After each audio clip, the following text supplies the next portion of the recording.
Okay, so this is a mixed bag here. I constantly see these like 10, 20, 30, or whatever amount of questions for white guys, men, and the like, so I thought I'd give it a go myself. Since I'm against extremism in general, the questions will be addressed to anyone participating in any of the current movements, from the anarcho communists to SJWs, or really any other group or movement that the following applies to. I could have come up with a bit more and been more detailed, but I wanted this to be succinct. I'm really hoping to have an actual debate, not a screaming match, but a debate with someone that holds the views reflected by any of the current movements out there. So without further ado, here we go. Question number one.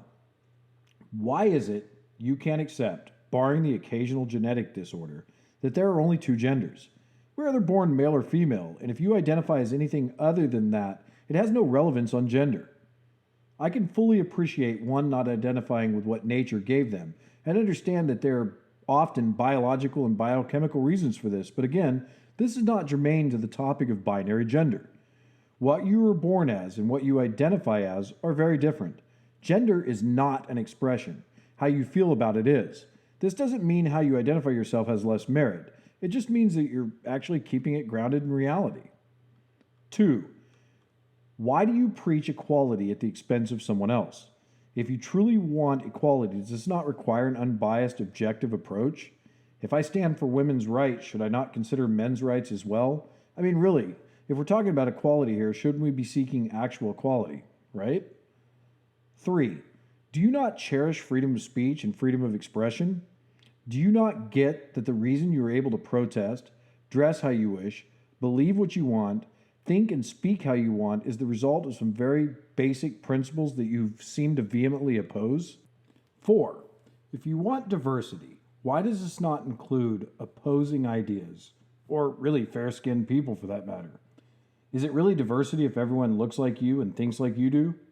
According to the dictionary, diverse is defined as showing a great deal of variety. Very different. A culturally diverse population. Subjects as diverse as architecture, language, teaching, and the physical sciences. Does this not include all people, all races, and all ideas?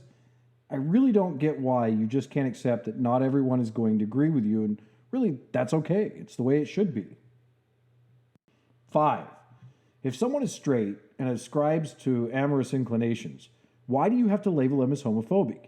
If they have no issue with what you do in your own life, in your own home, and what you believe, why do you take issue with them? 6. Why do you believe one cannot be racist against white people? The definition of racism is simply prejudice, discrimination, or antagonism directed at someone of a different race. It doesn't mention anywhere in that definition anything about excluding races. 7. What do you think a Nazi is? I mean, really, what do you really think a Nazi is? Do you really believe it's anyone who has opposing views? 8. Why do you feel so entitled? You act as if the world owes you just for being born. Do you not believe in earning respect, or is just demanding it easier? I have a lot of respect for many people with opposing views, and we have mutually earned that respect. Never once has anyone that I respect demanded that I respect them. 9. Why do you think it's okay to come into a country illegally? Do you really believe that people have the right to enter another country? Do you not realize that this is a privilege extended by a country, and a country can choose not to let anyone in if they are so inclined? It's their sovereign right. Similar to your own home, a country can deny anyone for any reason. This does not imply that they're xenophobic, racist, or being discriminatory in any way. Do you think it would be okay if I came over, let myself in without permission, and used your spare bedroom? I really would think not. Do you really believe that the U.S., for example, owes it to people to let them come here anytime they wish? Number 10. How can you support communism and totalitarian behavior? Do you not realize that free markets are inherently fair and compassionate in that the consumer has full control of what products and services they use? Is it so hard to understand that wealth is obtained by anyone of any race in a free market capitalist system? Do you not understand the differences between crony capitalism and free market capitalism? Do you not understand that it is truly what made the United States a great place and why so many people do want to come here? Well, that's it for now. Again, if not for wanting this to be brief, I would have expanded on this a bit more. Perhaps if I can get an honest debate or discussion with someone, I can get into more detail. Contact me on Twitter if you want to have a friendly debate about this. Don't forget to give that like button a little nudge if you like this. And if you haven't already, please subscribe. You can also follow me on Twitter if you'd like. I greatly appreciate the followers I have now, even if small in number, and it's nice to see some are enjoying my work.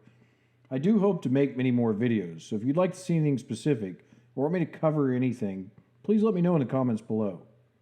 Lastly, I wanted to mention two videos I recently enjoyed very much. The first is an excellent video by Mr. Dapperton about gun control. Really, it's a must-see, and he's saying what a lot of us have been thinking. Even if you support gun control, maybe you should watch it and you can learn something. The second video is Bering revealing himself as a feminist, at least according to BuzzFeed. Links are in the description below. Until next time.